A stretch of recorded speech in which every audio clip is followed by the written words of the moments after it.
Coming to you from the UCLA campus, I'm Colin Marshall. This is the Los Angeles Review of Books podcast. Today I'm speaking with a writer, well, I should say a novelist, a poet, a film producer, a translator. Grace Jung is her name. She's here in town just for today. She's not an Angelino. She is actually a New Yorker, but she's written a novel called Deli Ideology that touches on something that it touches on a milieu, I guess I'll use that word, I'll bust out milieu right now, that Angelinos will know. Even though it's set half in New York, half in Seoul, it is the world of, it's the world of Koreans in America, Korean Americans in Korea. How do you describe what sort of part of the Venn diagram Deli Ideology is on in that sense? It's about being a young Korean American who is graduated into a recession, can't find a job, although has the college education to ideally get a job. And I wanted to draw comparisons to the intellectuals during the Japanese occupation in Korea and how many similarities there were between the two, but also obviously many, many differences. Right. That's, as I say, a tale between two cities, New York and Seoul. Is it? I get the sense, at the end of the novel, I got the sense it was evenly divided between them. Is that true? Yeah, that was intentional. And I also wrote it so that it's past tense, third person narrative for the Seoul scenes, and first person present tense for the New York scenes. And that was also intentional. I wanted to differentiate that. And your protagonist, LJ, has a different life in Seoul than she has in New York. And we'll start with what the title is referring to in part. She works at a deli in New York, but not the whole, it's not all she does. I mean, she has, what's her schedule? What does she do for work? It's so much. So she works as a copywriter at a PR firm 5 days a week, a typical 9 to 5, from Monday to Friday. And then to help with her income, she works weekends at a deli, Saturdays and Sundays from 7 a.m. to 7 p.m. So 7-day work schedule. And she's not the only, I'll refer to her as if she was real. She's not the only person you know who's been subject to that after college, right? A lot of young people were subject to like doing some manual labor, also, working part-time for something that's maybe a little bit more intellectually stimulating, like being a research assistant for PhDs or, but also trying to do their own artistic work, as like a writer, singer, actor, whatever. And there are a lot of that in New York. And I don't think it's new. I don't think that culture or concept is new. Like in Carlito's Way, and this was in the book, when Al Pacino says to his girlfriend at the time, like, why are all of your friends on their way to becoming somebody else, Like, yeah, I think New York sort of encourages that for people to sort of pursue their dreams, but also be responsible financially. And in LJ's case, yeah, she was working this job that sort of helped her use like her skills in writing and reading, doing the copy editing work, but it wasn't enough. She was getting paid like $11 an hour, and it just wasn't enough. So she had to substitute that by working a deli job, which is mind-numbing, but also it's rewarding in some ways too. And this deli is where we see, it's the setting of LJ's New York life that we see, for the most part. What kind of a place is this? I feel like a lot of the New York sections could have happened here in Los Angeles, but not the fact that it's this kind of deli. It's not something we necessarily have here. What is the deli of this book? What is the deli of this book? It's a different type of business than we have here. We don't really have this. What people get, all kinds of things there. Sometimes pay way too much for them. Sometimes try to steal. Fill styrofoam containers full of a lot of different kinds of food and pay $20 for it. What is this a type of business that's just everywhere in New York? There are a lot of them, and a lot of them are owned by Korean American or Korean store owners. So yeah, in one sense, it does function as a deli. So you can get pastrami meats, cut sandwiches, whatever. It also works as like a simple convenience store, gum, candy, what have you, cigarettes. And it also works as like a buffet style restaurant, like a takeout. But it's sort of help yourself. And they weigh the food by the pound. So they have a salad bar and they have a hot food tray bar. And that's really common in New York. Yeah. Yeah, it's a part of it's the one thing that I thought, yeah, you couldn't necessarily tell the American half of this book in Los Angeles because so much could be the same because there are so many Koreans and Korean Americans here. There's that culture here. There's the culture of, she hears a variety of languages, LJ does. The kind of things she observes go on could happen here, but the deli itself, we don't really have them. So the setting is very New York, and, the things she sees happen there, the reader gets a lot of exposure through her eyes to who comes and goes in the deli, what they do, whether they're stealing or just buying or doing whatever.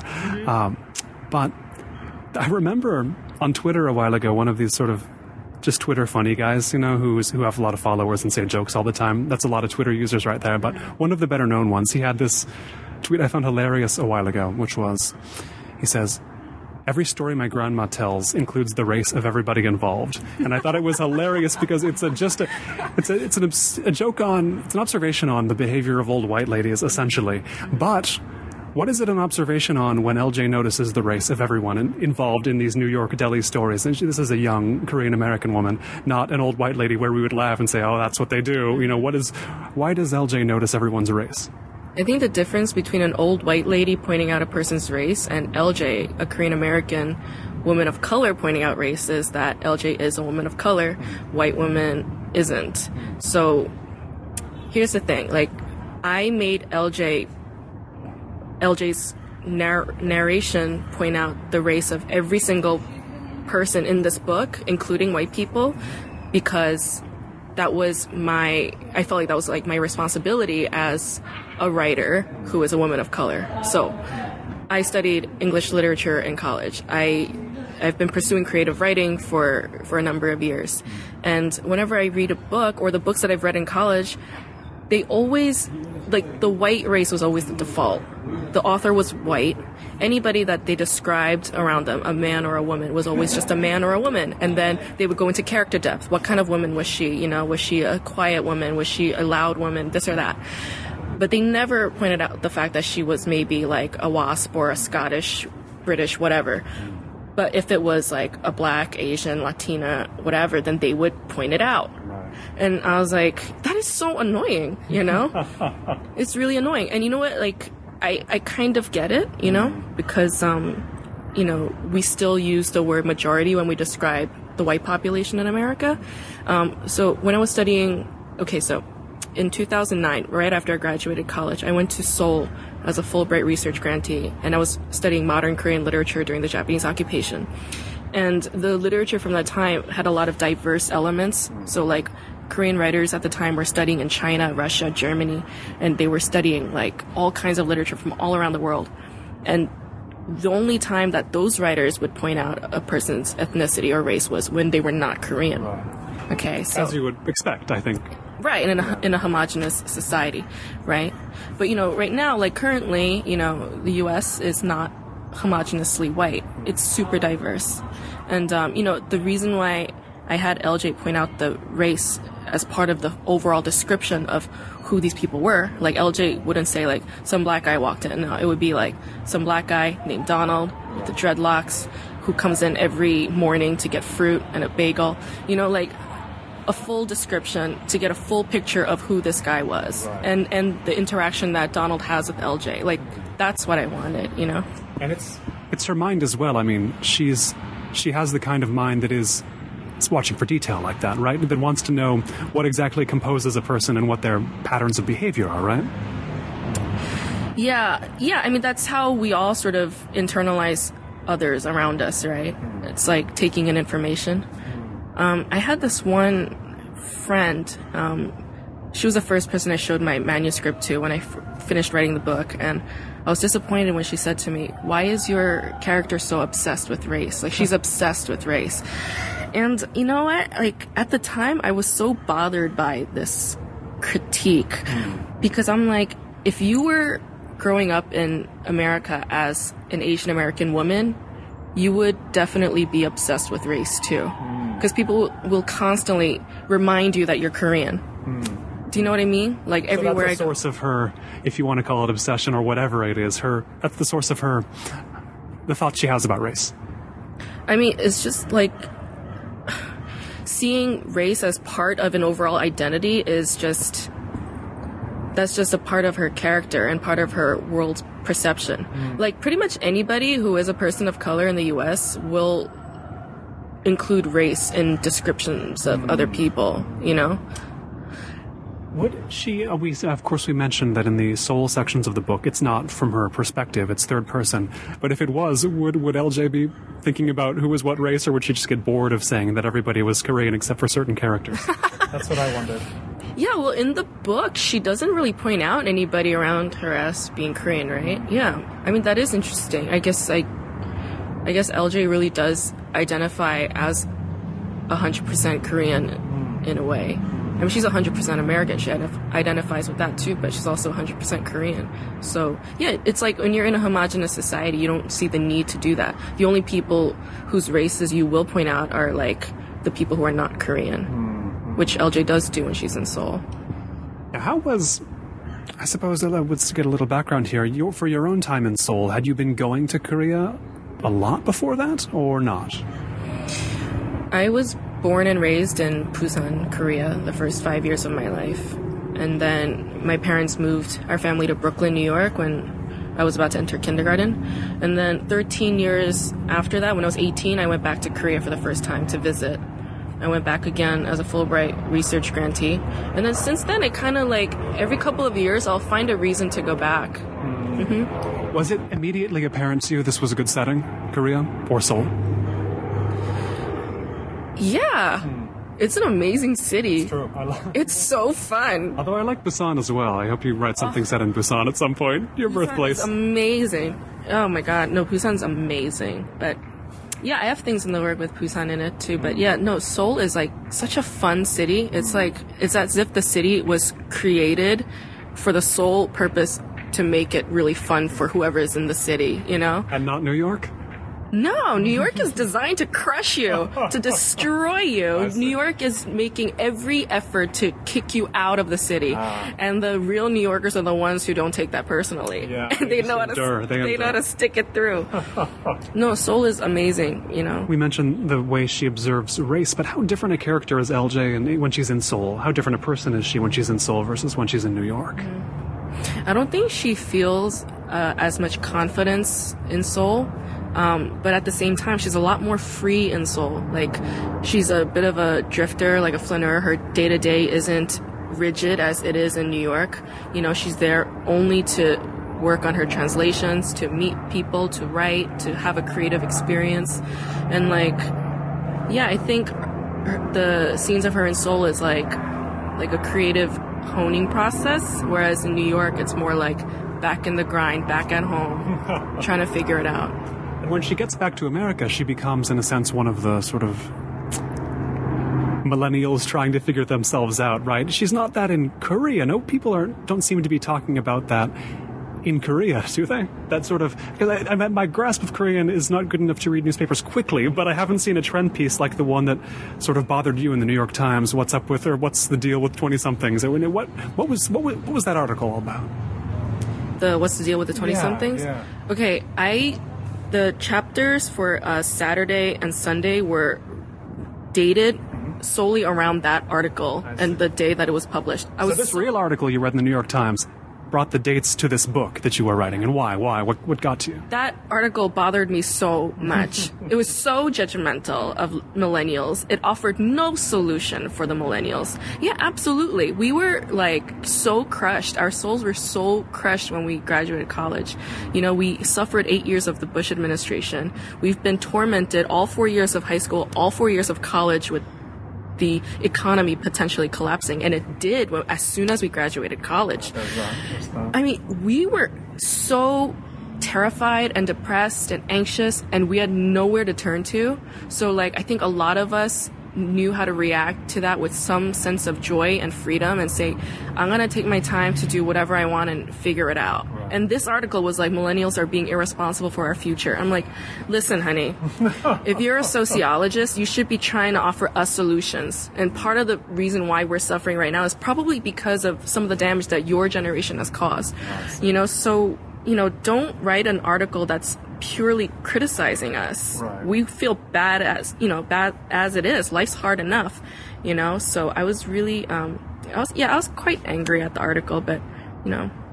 But can our generation do anything but sort of ignore the criticisms of the shiftless millennials or what have you and just sort of do our own thing? I mean, that's what's left us, right? I think maybe the article left out some of the great potential that we had. So like, okay, there's this amazing book that I'm still trying to finish reading that Rem Koolhaas edited. It's called The Metabolism. Oh, that thing. I've seen that on shelves. That thing. That's the best word. Okay. It's this collection of amazing work. So Japan was bombed by the US, right? World War II ended. They were destroyed. They had nothing. And the artists of the community, not just artists, but like public policymakers, all these people, they got together and started to create a very vague movement with a very specific goal in mind. It was to revitalize Japan in some way. And from that, there came like revolutionary creative designs, architecture, amazing stuff, right? Listeners, look up the Nakagin Capsule Tower. You'll see a good example of metabolism in, I forget the guy, Kurokawa, something like that, but it's really cool. Like amazing stuff. And they were at zero, and in just a few decades, they became amazing, right? Okay, so economy collapses. The millennials have no jobs. They're suffering. They're in a horrible state.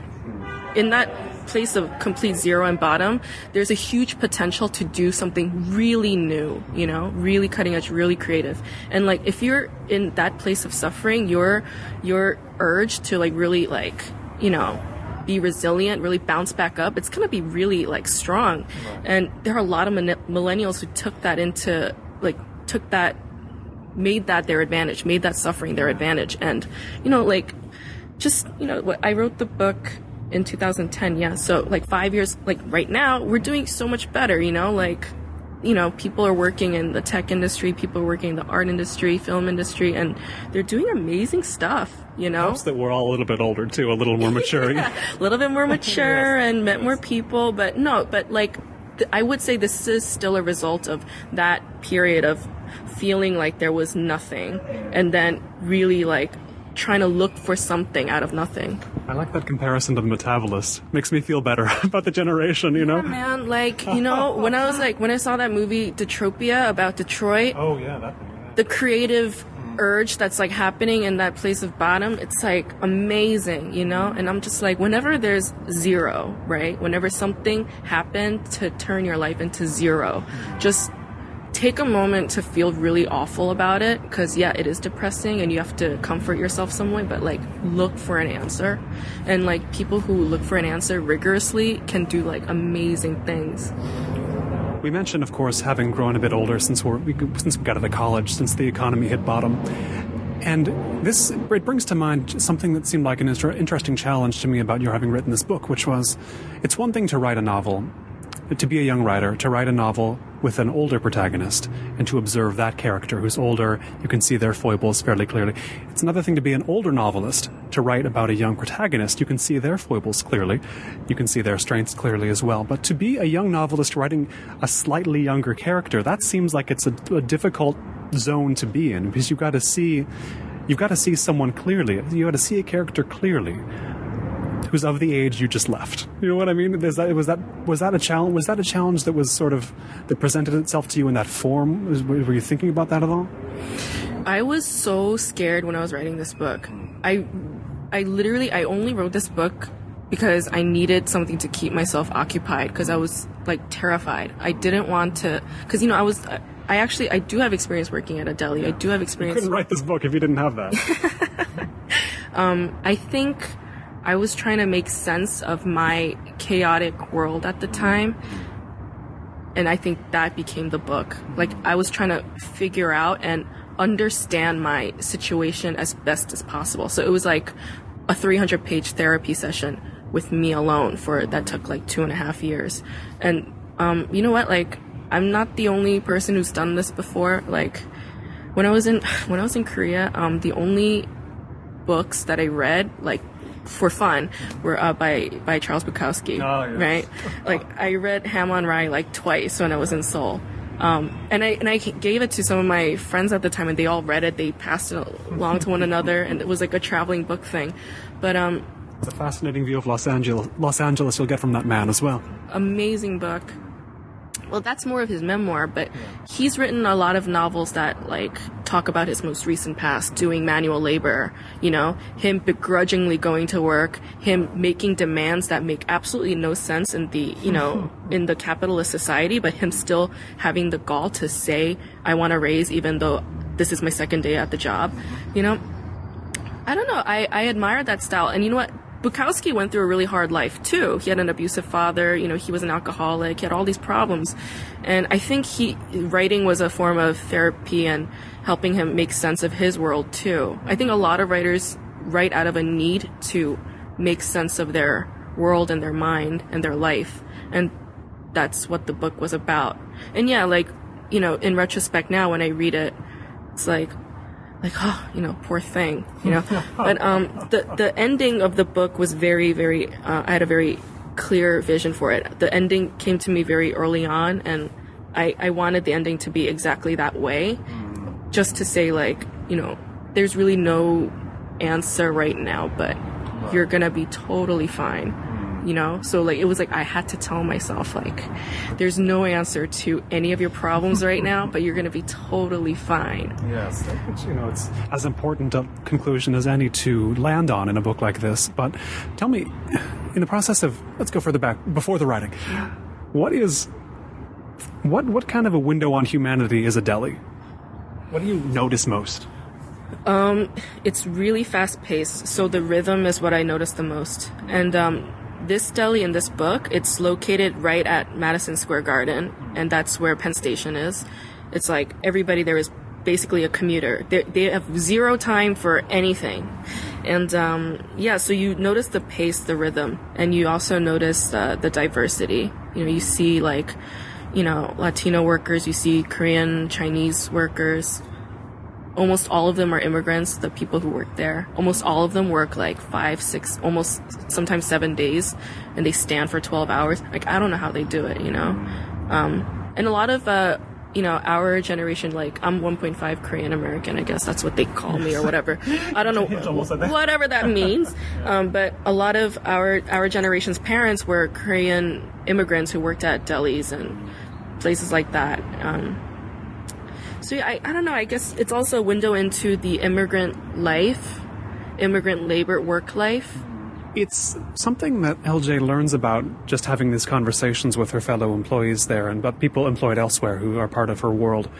And part of it's like she asks one character, which was better, you know, the job you're doing now or the agricultural work you were doing in Mexico. And he said, well, we got weekends off doing agriculture, but here's better. You know, ultimately, there's a sense of, as long as it's better than the last thing you were doing, it doesn't really matter as much if it looks bad to someone else. You know what I mean? Like, it's, if I did something, if you're doing sort of back-breaking labor and then you go up to something that's just stressful and very time-consuming, you've made a step up. But it won't look like that necessarily to a character like LJ, right? Who's just sort of trying to take the measure of her own life, you know, let alone anything else, right? Yeah, in LJ's case, she has absolutely no, like, career goal in mind or anything. All she is trying to do is survive, you know, in New York. I think I even wrote, like, what her financial, like, income was, like, month to month income. Yeah. So much. It was so little. I was like, you poor thing, you know, how to just survive. But yeah, she had, like, she was driven to work 7 days a week only to survive. It was like solely for financial survival reasons. It is in its way a narrative of struggle, Deli Ideology, and narratives of struggle are quite common in the field of Korean literature, and you've done translation yourself. LJ also is a translator. Tell me about the kinds of lives you encounter when you're reading Korean literature of the kind that hasn't been translated yet. A lot of the Korean literature that I've read happened to be from the modern era, so like 20th century literature, and that stuff is pretty bleak. And, you know, understandably so, because Korea was either being occupied or war-torn or, you know, culturally imperialized, you know, or separated, and now it's like, suicide's an issue, even though it's wealthy. Yeah, very bleak, but also there's always like a very nuanced level of humor in it too. Right. I don't know.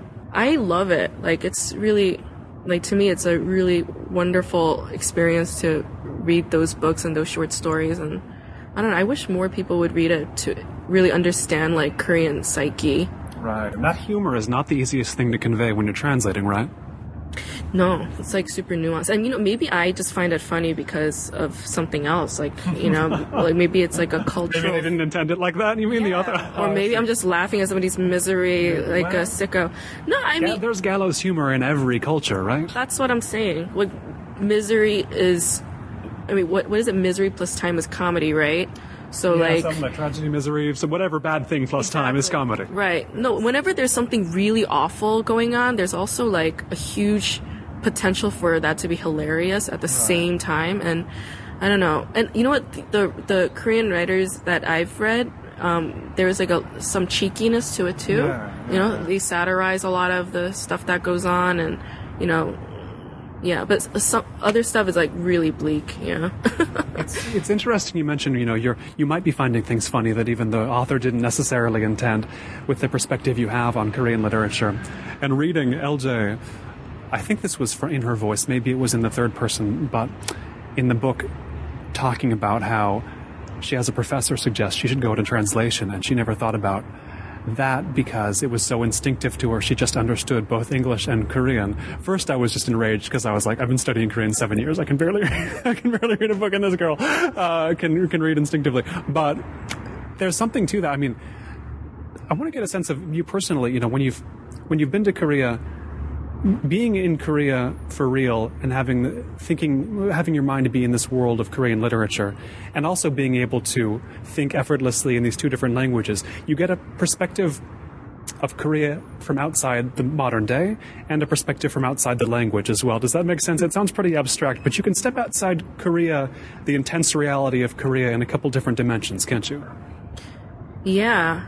I mean, the only reason why LJ was able to understand both languages on an intuitive level is because Korean was her first language ever. It was the first language she was ever exposed to. And then, she acquired the English language at a great age, which is age 5. So, I mean, if you ever have a kid and you want your kid to be bilingual, move. It's all about age 5? Yeah, move at age 4 or 5. Yes. So, to her it was just very simple and natural.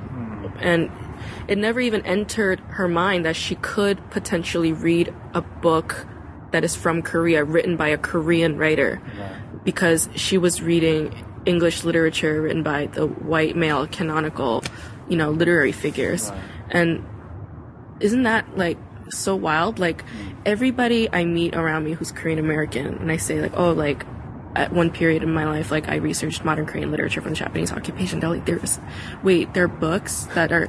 I was like, you can get it on Amazon. And they're like, why didn't I ever think to do this? I was like, don't blame yourself. It's just like, it's the environment that you live in, Right. Korean literature as a whole hasn't, to the consternation of some friends I have who translate it, has not quite hit the top of the zeitgeist in the West either. Maybe it will get higher, I'm sure, because it started out so unknown except to specialists that it's had nowhere to go but more popularity. But I mean, do you feel like when you're in Korea, when you're writing about Korea today, do you feel like it's the same land that you are immersed in when you're reading this older Korean literature? Do I feel like I'm in the same land? The same culture. Is there a recognizable connection to the literature you translate or read or research and the place you go when you're in Korea?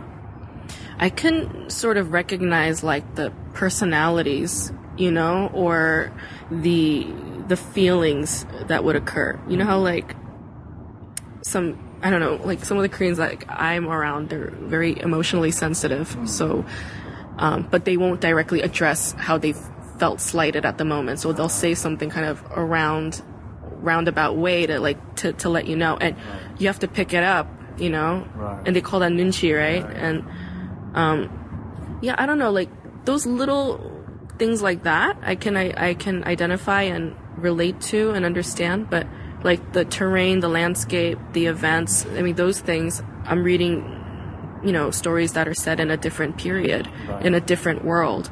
I mean, Seoul in 2015 is not what Korea was in 1945, 1950. Least, yeah. It wasn't even called Seoul, right? It was something else. So yeah, I don't know. It's a mix.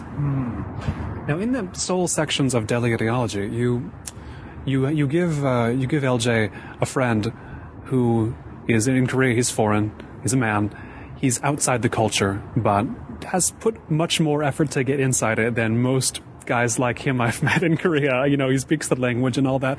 Tell me what it was like to be able to have it not just a character like LJ, but a character like Daniel, and be able to sort of approach the culture from those two different directions. Yeah, the Daniel figure, it can be a touchy topic, I think, immediately, because he's white, male, and he lives in Korea, and his girlfriends are Korean. So there is this stigma, right? Like, I have like these white male friends of mine who lived in Seoul for a few years, and they said whenever they see another white male guy, they hate him. I just don't look them in the eye when I see them. And isn't that so interesting? I'm like, that is so interesting, because what you're thinking and not trying to face, and, you know, that mild rage or that mild offense is like so misplaced and misguided, but you still sense it. So it doesn't mean that it's not true, but like, it's just so many things. You know what I mean? Like, sure. Anyway, I wanted somebody like that to be in this book because, you know, first of all, you shouldn't just like assume that a white guy's in Korea just to sleep with Korean women. Okay, right, it's a lot of effort to go to. Like it's trouble to get over there. You know? Really, like you left everything in your like in your country to go to another country for only this reason. I mean, I really hope that's not at all true, and it can't be. Yeah, the Daniel character, he had a lot of genuine interest in art and design and architecture, and he is like this, you know, the battle of the sexes kind of thing. I mean, he obviously helps that dynamic. A love interest is always great in a book, sure. And but yeah, Daniel does a lot to help LJ's creative motivations. And, you know, he encourages her a lot, and they kind of speak the same language when it comes to creative dialogue. And I think she gets a lot out of that. And I think he does too. Mm-hmm. And, those moments were to me like really charming. And yeah, I wanted to sort of like take the time and sort of dwell on it and create that world in this book too. And I remember there's a moment in the book where Daniel's talking about how he enjoys or feels like he has some mission to do that same thing for a lot of the people he meets in Korea, to encourage them to create.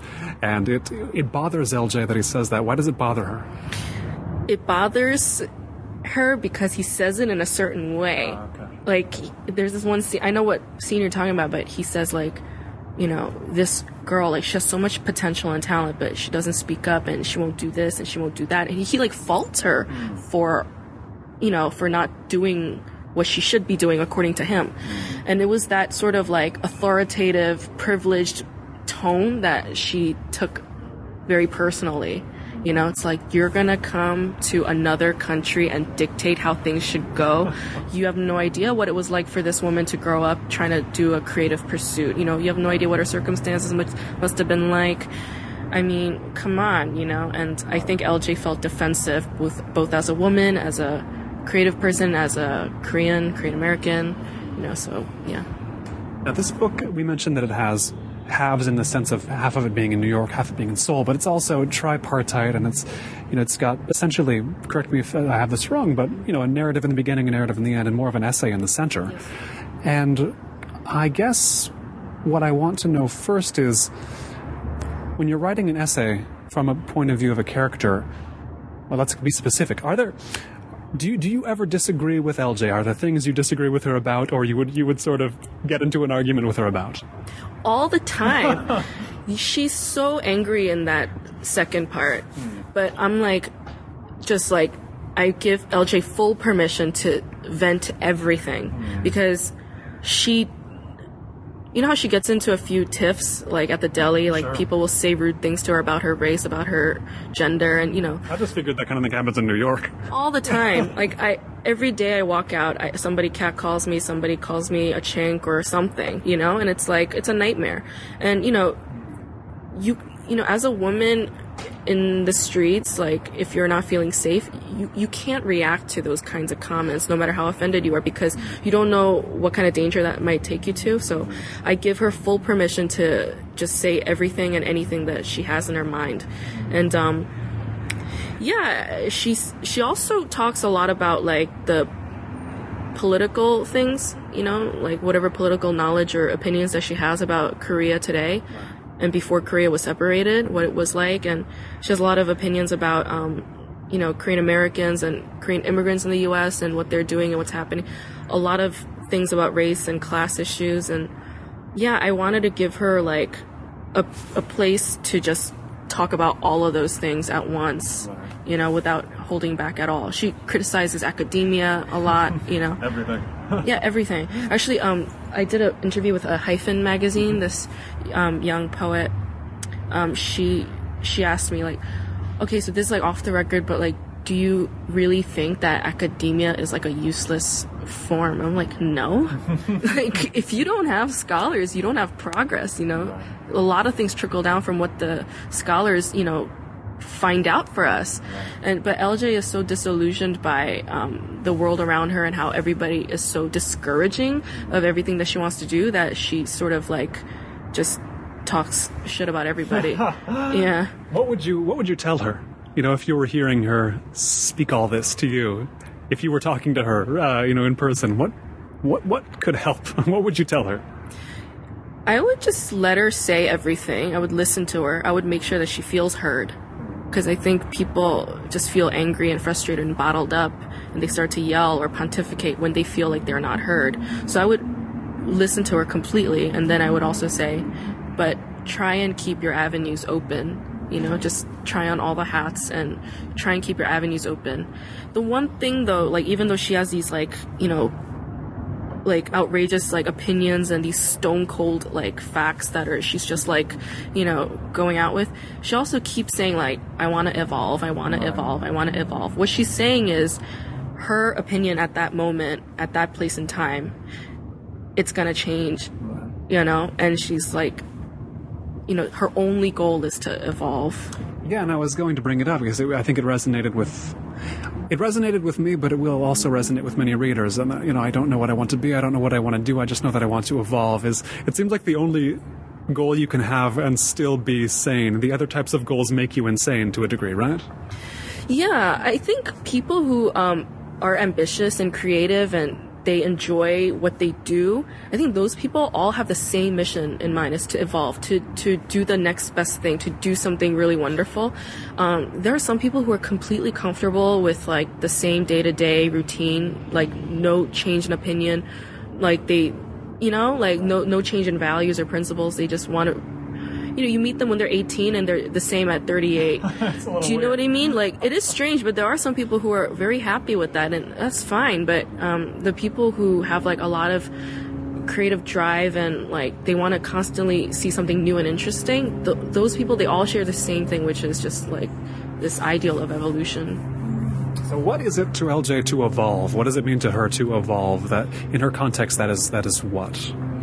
Well, I left it vague for a reason. I mean, she probably wants to evolve as a person. You know, I'm sure she doesn't want to be that angry and sad and frustrated, and I'm sure she doesn't want to be that financially destitute. And I think, yeah, she wants something, and she wants to get to a better place.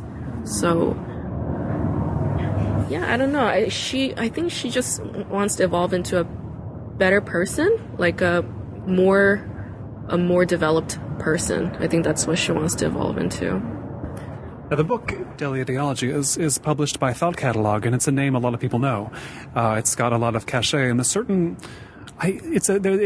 certain type of reader, but it's also kind of it's widely read. This site that there's not only offers books, but there's a lot of articles people link around that are from Thought Catalog. What would you say its sort of cultural niche is, Thought Catalog's? It's a youth culture. It's a millennial culture, definitely. Yeah, the book initiative took off, I think, in 2000, late 2000, early 2013. I'm sorry, late 2012, early 2013. They published 2 of my ebooks previously, short ones, and then I couldn't get Deli Ideology placed anywhere in a bigger publishing house or agents because, you know, it's hard to categorize it. Just fine. It was fully intentional. But yeah, the editor there, the publisher, Mink and Chris, they were very supportive, and they let me put out this book. And I would say this book is different from the other stuff, but in some ways like the same. And there's a sensibility match as well, in the sense of the millennial culture, if we can use that label of thought catalog. This is. And the sort of millennial culture reflected by Deli Ideology, it's the same. Again, I'll bring out the word milieu. You know, this is all. These people all understand each other, right? They know what they're doing. They know what they're doing or not doing in life, or they know they're all trying to do something. What do they know about each other? The people who are thought catalog readers and writers, the people who are readers of your book, I mean, there's a certain sense that, like, there's a moment in the book as well, I think, where the characters realize, we joke about how bad our lives are, but we're all doing. This is basically what we're supposed to be doing. You know, what is that? When do those moments of realization come in life, or even in stories where it's like, yeah, it sucks, but this is overall the right thing. I don't know. I think any artistic career choice or artistic path or artistic goal is risky, you know? If you're not terrified of what you're doing, then I don't know. Like, I don't know if that's the right thing to do. I mean, I'm not saying terrified like, like you want to go rob a bank. That's not what I'm talking about. I'm talking more like, what will I eat if I try to make it as an actress? Sure. Like, I met a lot of those kinds of people. Like, I'm still friends with actors, and yeah, like, actors, like, amaze me. Musicians too. And, like, I don't know, like, you can't let your fears about failure, like, consume you and stop you from trying to do what you want to do or what you feel like is the right thing to do, And I think that's something that a lot of the people who contribute, like, artistic articles on Thought Catalog maybe have in common with LJ and Deli Ideology. And a lot of the Thought Catalog stuff, like, some of the articles are written in a bit of, like, an extreme ironic tone, or, like, over the top confidence. That's almost, like, not even convincing. Right. But parodic in a way. Yeah. Or maybe they believe that to be completely true. But it can be both a parody and real somehow. It's both at once. Yeah, exactly. I don't know, like, people are just trying to make the best of their situation, I think, no matter what. So I think that's what that is. So there's this certain kind of ambition you're around when you're in New York.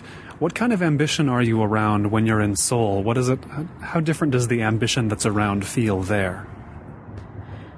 Well, LJ in Seoul is, like, kind of a displacement, if you think about it. I went back to Seoul in February, just very recently, and I was talking with, like, relatives and friends, and they were like, I go to and students, like high school students, they're like, I leave the house at 6 or 7, and I come home at 10 or 11. What? I was like, what the hell do you do? And they're like, I go to work. I was like, you're at the office from 7 to 11? They're like, uh-huh. I asked my cousin, he's 19. He's trying to go to college, and I was, he left the house at, like, 7, came home, like, past 10, and I was like, what do you do? He's like, I go to school, and then I go to, hagwon, cram school. Yeah, and he was like, I eat all 3 meals outside of my house. And I was like, what kind of life do you have? I mean, I didn't ask that, but I asked that, internally, and it's like, the answer is none. Right. That's really sad. And, in LJ's case, when she was in Seoul, she wasn't subject to that kind of atrocity, that kind of schedule. Right. It's the sense in which much nicer to be in Korea as a foreigner or somebody with a foreign life established than as somebody who's never left Korea, right? Yeah, somebody who's part of the system, that social fabric. You have certain responsibilities. You have demands. There are, pressures all around you. You have to be integrated into that system. But LJ was an outsider in a way. She identity-wise, like, she looked like them. She spoke the same language. She had family. She had a past history there and all this. But, like, she was totally outside of that system. So she really she was a bit of a flaneur, like, walked around Seoul and, like, took it in. And, of course, she had some anxieties. But overall, like, it was a moment to, like, sort of nurture a creative mindset, or maybe the courage even to be a creative person afterwards.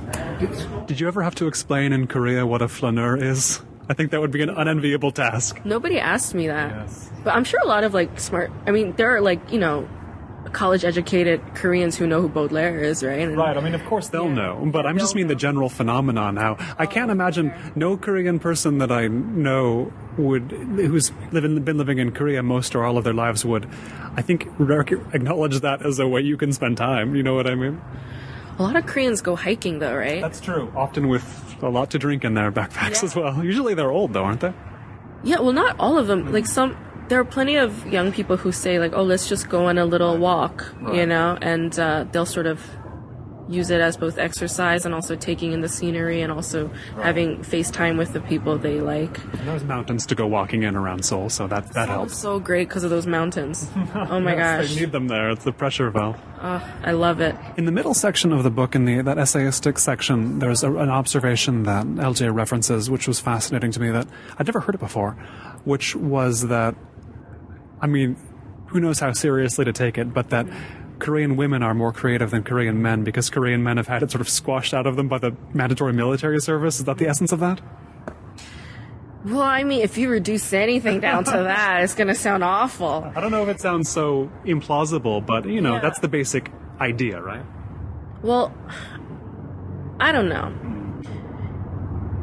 Like that famous line in To the Lighthouse when the painter says, or somebody, the painter, like, remembers a line, somebody saying women can't paint, women can't write, and she's so bothered by it. I think maybe Woolf was maybe once told the same line, and maybe she just took it very personally. I mean, women are told things like that all the time. They've been told that for like centuries, basically, And in Korea, still, even to this day, like, look at the film industry, it's booming, right? Who are all the filmmakers that you know? Do you know a single female film? Oh, I'm sure you do, but, like... They're not usually living in Korea, though, right now. They're gonna say Park Chan-wook and Bong Joon-ho, right? But they're not gonna say, like, Im Sun-nae, who's amazing, What I'm saying is, it's like, I don't know, Korea... I mean, not just Korea, but, like, I think a lot of our male-dominated societies have a long way to go in order to recognize women as just as capable, just as talented as men who have stories that are different from theirs and therefore possibly more interesting, Okay, the line about men's creativity being squashed by the military demands. Okay. Have you seen this movie called Chung? No, not Chung. It's called The Viewfinder. It's called, Kyung. Okay, it's by this director. I think her name is Kim Jung. It's so strange. I saw it in Busan Film Festival in 2009, and it was like the most unique movie I've ever seen. And that line came from that movie. Yeah, this guy, he's Korean, he's an animator, but he was fired. And he was replaced by a Japanese animator. And he said the reason why Korean male artists have a limit to them is because they feel a certain shackle to the Earth's realities, because they know a certain kind of pain that the Japanese men aren't necessarily subject to by demand by their government. And that is that Korean men have to do military service, this duty. It's like obligated. Whereas Japanese men don't have to train that way. And, just from the stories that these guys tell you, it's like they have to run like 8 kilometers or whatever. And then when they reach the finish line, like they have to shout out the word mother. I mean, can you imagine like the trauma, the breaking? I can picture it, but yeah. Like, oh my God, you know? And it's like, that would really mess with your head. Sure, of course. So what the Korean anime was saying is that Korean males have a certain kind of undeniable trauma that scarred them for life, and that might hinder their creative potential in some way because they're so aware of reality and its pains and its, you know, how pragmatic it is. And the Japanese, it's like their potential for surrealism and dreamland, it's like there's no end in sight. Well known around the world. You know, sort of the wild fantasies that Japanese movies and novels and comics and whatever music can go on are well known.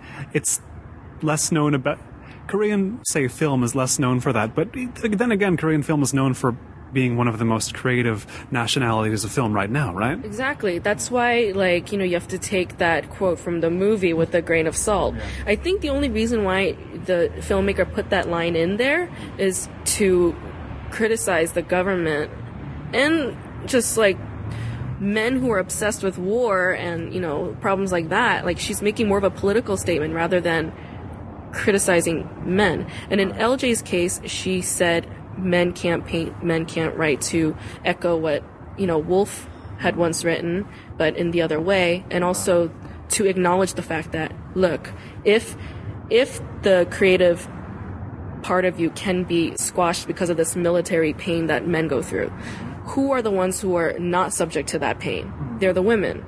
So women can be just as creative and have just as much potential as these Japanese male animators that you guys so love.